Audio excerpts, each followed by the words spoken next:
Bienvenue pour cette séquence de paroles de la vie éternelle avec Marc-Joseph. Nous sommes aujourd'hui le 3 mars 2024. 3 mars 2024 et c'est encore pour nous un jour de grâce à vivre avec Jésus-Christ. Un jour de grâce et de bénédiction parce que Jésus-Christ est présent dans nos vies. Il en a fait la promesse en disant « Je suis avec toi tous les jours jusqu'à la fin du monde ». Et cela, personne ne peut le changer. C'est pour cela que, en ce jour du 3 mars 2024, je suis revenu te dire, pas de panique.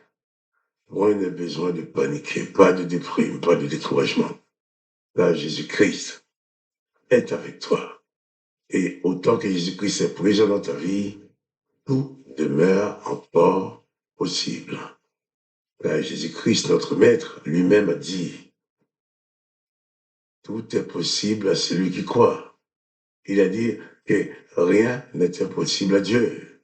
Il a dit aussi que tout pouvoir lui a été donné dans les cieux et sur la terre. Donc, Jésus-Christ est dans ta vie avec tout pouvoir, le pouvoir de tout faire, le pouvoir de tout transformer, le pouvoir de rendre possible tes impossibilités.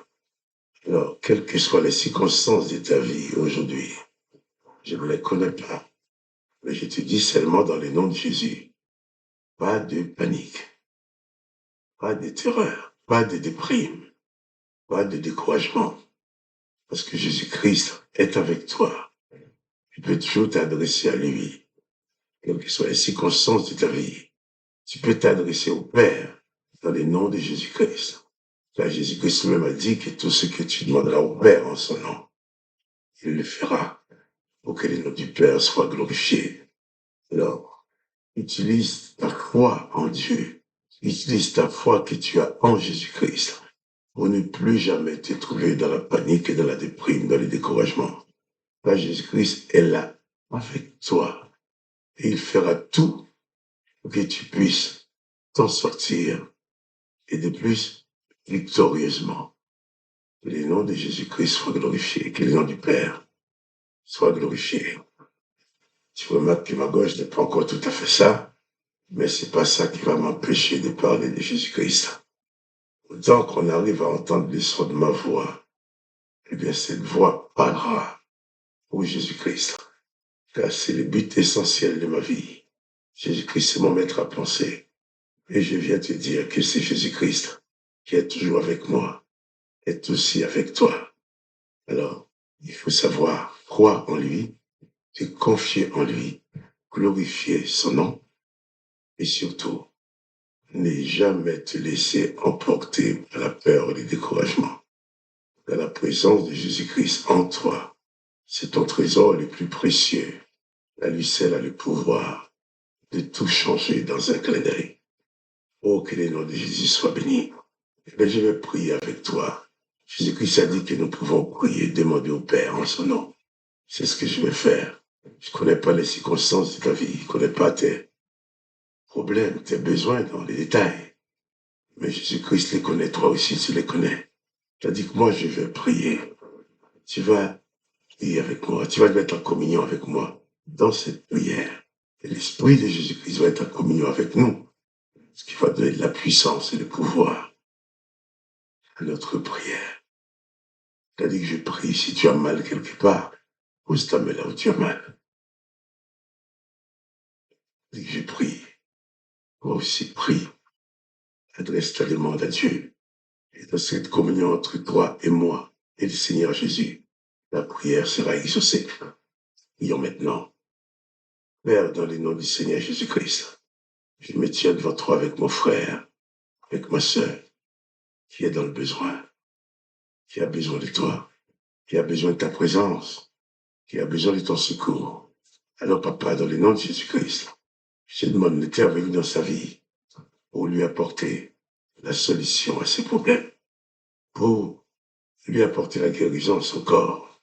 Je te demande d'intervenir dans la vie de mon bien-aimé, dans la vie de mon frère et de ma sœur, pour que sa prière soit exaucée. Tu connais ces besoins en particulier. Moi, je ne les connais pas. Mais toi, tu les connais. Mais je te demande de bien vouloir, Seigneur, combler la vie de mon frère, la vie de ma soeur, de ta bénédiction, de ta paix, de ta joie. Et qu'en retour, il puisse glorifier ton nom. Moi, je te dis merci, parce que tu es celui qui répond à la prière. C'est pourquoi j'adresse la prière à toi. Mon frère, me dire, mes bien-aimés, dans les noms du Seigneur Jésus-Christ, nous prions. Mais, le Seigneur Jésus lui-même a dit que si nous demeurons en lui, si sa parole demeure en nous, nous pouvons demander ce que nous voulons au Père, et cela nous sera accordé. Je vais continuer à lire dans l'évangile de Jean, chapitre 7. Hier, nous avons lu le verset 19, quand Jésus disait, Moïse ne vous a-t-il pas donné la loi et nul ne vous n'observe la loi? Pourquoi cherchez-vous à me faire mourir? Il reprochait à Jésus d'avoir guéri des personnes durant les jours du Shabbat. Et la foule, verset 20, la foule répondit à Jésus, tu as un démon.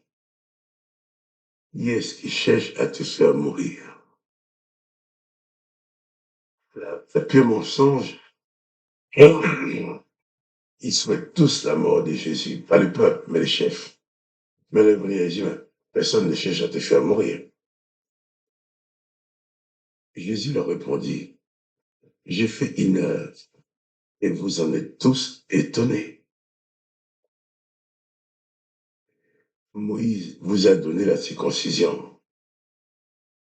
Non qu'elle vienne de Moïse, car elle vient des patriarches. Et vous circoncisez un homme le jour du Shabbat. Si un homme reçoit la circoncision le jour du Shabbat, afin que la loi de Moïse ne soit pas violée, quoi vous irritez-vous contre moi? Est-ce que j'ai guéri un homme tout entier le jour du Shabbat? Ils ont reproché à Jésus d'avoir guéri un homme le jour du Shabbat. Et Jésus va leur faire comprendre que leur tradition de circoncision, qui vient des patriarches, ils les pratiquent le jour du Shabbat pour observer cette loi de Moïse. Mais par contre, ils sont mécontents de ce que Jésus a guéri un homme le jour du Shabbat. La situation des humains est souvent très grave lorsqu'ils se confient uniquement dans sa religion, sans tenir compte de l'amour de Dieu, sans tenir compte de la présence de Jésus-Christ, sans tenir compte de ce que Jésus-Christ peut faire dans une vie. La religion va nous conditionner comme des automates. Mais la présence de Jésus-Christ, l'Esprit de Jésus-Christ, nous conduit dans la vérité. Jésus guérit un homme. Et au lieu de se réjouir de ce que cet homme a été guéri, ils sont plutôt contre Jésus, parce que même si l'homme a été guéri, mais c'est le jour du Shabbat, la personne ne doit pas être guérie. Jésus-Christ nous place au-dessus de toutes ces traditions, de toutes ces choses qui sont là pour nous emprisonner. La religion, c'est une prison, mais Jésus-Christ, c'est la liberté. Raison pour laquelle il n'est pas nécessaire d'avoir une religion. Ce qui est nécessaire, d'avoir la présence de Jésus-Christ dans ta vie. Quand tu as la religion, tu vas t'accrocher à la doctrine de ta religion, au dogme de ta religion, aux ordonnances de ta religion. Mais si tu as Jésus-Christ dans ta vie, tu vas t'attacher à la parole de la vie éternelle qui est en Jésus-Christ. Et tu vas placer Cette parole de la vie éternelle que Jésus-Christ nous apporte, tu vas la placer au-dessus de tout. Ce qui compte pour toi, ce qui compte pour moi, c'est la présence de Jésus-Christ dans nos vies. Quand te dise que tu appartiens à telle ou telle religion, ça n'a aucune valeur. Les religions n'apportent pas le salut. Les religions sont souvent là dans la vie des humains comme des chaînes qui les enchaînent les bras, les mains, comme ça, qui les enchaînent les jambes, qui les enchaînent les cerveaux, qui les enchaînent l'esprit, au point de ne plus pouvoir rien comprendre. En sorte que cette religion conduit les gens, les abêtisse. Cette religion abêtisse les gens. C'est quasiment une forme d'aliénation. Au point que les gens disent, sa religion a dit ça, même si la vérité est là devant leurs yeux. Ils refuseront la vérité. Parce que la religion dit le contraire. Jésus-Christ n'était pas un religieux. Jésus-Christ n'était pas un créateur de religion. Jésus-Christ était un promoteur de la vie éternelle. Jésus-Christ était un sauveur qui apporte le pardon, qui apporte la grâce, nous apprend à pardonner. Donc, abandonne ta religion pour t'attacher à Jésus-Christ, car il sera toujours possible de t'attacher à tous les dogmes de ta religion. Et suivre Jésus-Christ en même temps, c'est pas possible. Parce que la religion, c'est la religion. Mais Jésus-Christ, c'est le Fils de Dieu qui nous donne la liberté, qui nous rend libres de toute entrave. Alors, pour cette journée, oublie ta religion et reçois Jésus-Christ. Oublie ta religion et attache-toi à Jésus-Christ. Quand tu es telle ou telle religion, ça n'a aucune importance. Ce qui a l'importance, c'est que le Seigneur Jésus-Christ, le Fils du Dieu Tout-Puissant, soit présent dans ta vie. Alors, que le nom du Père soit glorifié, que le nom de Jésus-Christ soit glorifié. Et toi aussi, tu sois béni.